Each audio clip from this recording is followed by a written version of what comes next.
Today I wanted to talk about some non-classic books that I would recommend for fall. I recently put out a video of classic books that I would recommend for new readers to read during fall, and I recognize that people might not love classics that much, so I wanted to add in some fiction and non-fiction books that I think would be great for readers during autumn. First up, The Glass Castle by Jeannette Walls. In Jeannette Walls' memoir, she recounts her dysfunctional upbringing.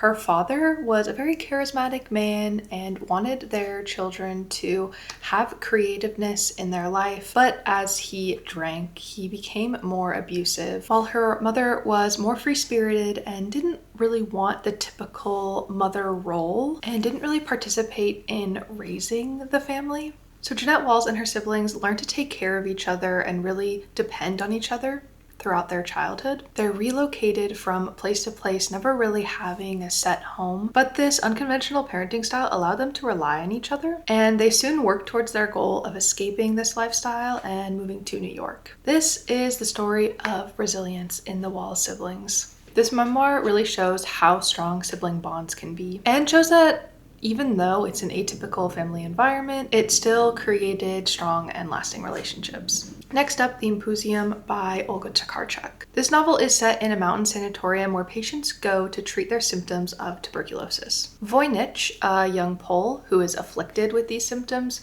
goes to stay at this village in hopes of regaining his health. There he meets other patients who are suffering from the symptoms of the same disease, and they discuss philosophical questions on their journey to better health. But what the patients aren't aware of is in the woods surrounding the sanatorium, there lurks an outside force that is waiting for its next victim. I love the supernatural elements of this book. This book also discusses misogyny and gender identity, and it's also a reimagining of Thomas Mann's The Magic Mountain. Next up, In the Heart of the Sea by Nathaniel Philbrick. In 1829, the Essex, which is an American whale ship, sets sail from Nantucket, Massachusetts to the Pacific Ocean. A little over a year into the journey, the Essex gets rammed by a sperm whale, causing the ship to sink. In small boats, the crew plans to head for South America, but the distance is way too great and their rations are slowly diminishing, and the survivors on board are forced to eat the bodies of the deceased to stay alive.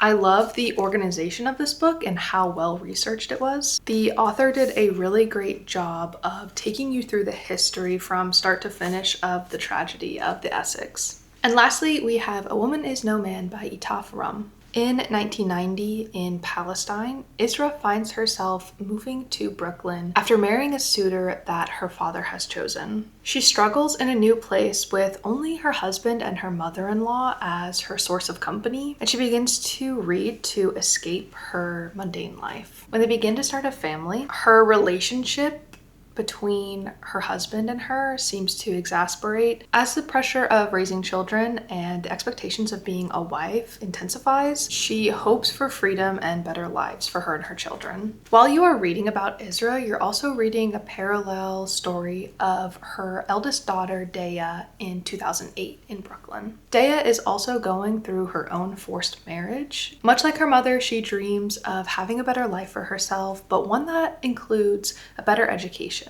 This is a generational telling of generational trauma and the oppression of the patriarch. This book is so intense. It will make you feel so many emotions. I really felt for Isra and Daya and the oppression that they faced at home while also not really fitting in to Brooklyn. Throughout this story, I really rooted for both of them. These are my recommendations for fall reading, but I also wanted to share some of the non-classics that I will be reading this autumn. The Secret History by Donna Tartt, McGlue by Ottessa Moshfegh, Babel by R.F. Kuang, and Jonathan Strange and Mr. Norrell by Susanna Clarke. I hope you have a cozy fall, and I hope you have a great reading season. Bye!